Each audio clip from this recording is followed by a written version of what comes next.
Ladies and gentlemen, never before have we had so many different ways to talk to one another. In the distant past, written documents would be carried by hand across thousands of miles from China to Western Europe. Today, we access knowledge from all over the world through our mobile phones and at the tap of a key. Wherever you are watching this program, whether in this hall, at work, with your friends, or at home with your families, 谢谢。很高兴和你们见面。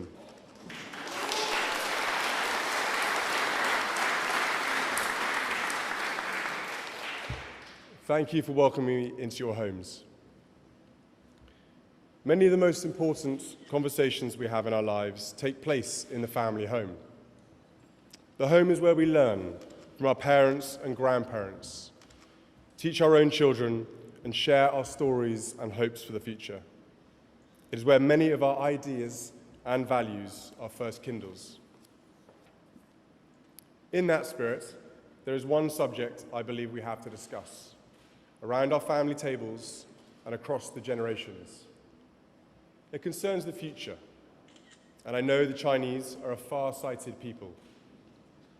It concerns particularly the environment, and I know that protecting China's rich and beautiful natural heritage is important to all Chinese families.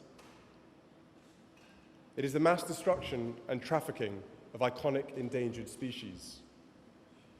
And it is time to talk about the growing human demand for illegal wildlife products that drives the trade and makes it profitable. Today, we face an unprecedented surge in the brutal slaughter of iconic animals by poachers. In South Africa, for example, one rhino was killed every month until 2005. But last year, 3 rhinos were killed every single day. In the 33 years since I was born, we have lost around 70% of Africa's elephant population. Of those that are left, 20,000 are being killed every year. That is 54 elephants killed every single day. At this rate, children born this year, like my daughter Charlotte, will see the last wild elephants and rhinos die before their 25th birthdays. Those who suffer the most from this loss are some of the poorest people on our planet. They are the families who feel powerless as the wildlife around them disappear, who face being trapped in poverty forever without the income that should be brought in by tourism, a cornerstone of the economy in many developing nations. They are the children whose parents risked their lives in the fight against poachers. In the last few days, 3 rangers and 1 member of the armed forces were killed by poachers in one incident in Central Africa, leaving behind 14 children between them. It is these children's future that is blighted so tragically by the illegal wildlife trade, and it is their birthright that is stolen. There is no hiding from these facts today. On our phones, laptops, and our TV screens, we can see the images and read the reports that lay bare the truth of this crisis. That knowledge brings responsibility, the responsibility to do everything in our power to reverse the march towards eradication of these fine animals. The good news is that we are far from powerless in this struggle. We can turn the tide of extinction. We know where the animals we are trying to protect live. We know many of the roads, the airports, and ports criminals use to transport their cargo from killing fields to marketplace. And over the last few years, we have seen a groundswell of action by governments to improve their laws and work across borders to fight the traffickers. Only last month, President Xi announced that China will take steps to halt the domestic trade in ivory, adding to the ban on ivory carving imports he announced in February. But we know the illegal wildlife trade cannot be solved by governments alone. The spotlight falls back on all of us and on the choices we have to make play our part in addressing this problem. We have to accept the truth that consumers are driving the demand for animal body parts, for art, for trinkets, or for medicine. Only we as consumers can put the wildlife traffickers out of business by ending our demand for their products. I know we can do this. The desire to possess animal trophies or ornaments made from ivory has been felt on every continent for centuries. I know this topic is sensitive for many families. For example, until 100 years ago, my ancestors were among those who had little concern about acquiring ivory, without the knowledge of the threats of extinction, corruption, and violence that the ivory trade would lead to. My rejection of ivory today is not a judgment of past generations. It is an acceptance of the world as I find it today, and the world I want my children, George and Charlotte, to inherit.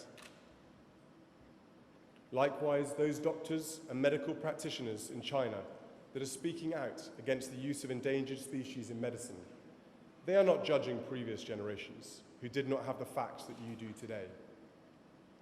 They are just accepting the truth that all credible evidence and scientific research shows, for example, that rhino horn cannot cure cancer. We have a responsibility to act on the facts we have today. By doing so, we are honouring the generations that have come before us, and we are protecting those that are yet to come. I do not think that any of us would stand and watch an elephant or rhino being killed, or a ranger being gunned down because we wanted a bracelet or an ornament to impress someone else as a gift. But that is what the demand for wildlife products means in practice. The decisions we make as consumers affect the lives of ordinary people thousands and thousands of miles away in countries we may never visit. If we buy illegal wildlife products, we are contributing to the extinction of whole species. But there is good news. And if you remember one thing, I want you to remember this. We can win the battle. Each generation decides what it values. Each generation can determine what we consider to be beautiful on the one hand, or unacceptable, or immoral on the other. We can act in solidarity with those fighting poaching and trafficking in their communities. I am absolutely convinced that China can become a global leader in the protection of wildlife. Your influence in the world means you can change the face of conservation in this century. This would be a contribution that would go down in history, one that your great-grandchildren would speak of with great pride. The greatest inheritance we can pass on to the next generation is a safe and sustainable environment, the priceless endowment of nature. Let us not tell our children the sad tale of how we watched as the last elephants, rhinos, and tigers died out, but the inspiring story of how we turned the tide and preserved them for all humanity. And in so doing, let us show the world that by working together, we can stand up to the great challenges our planet and our families will face in the generations to come. Cheers.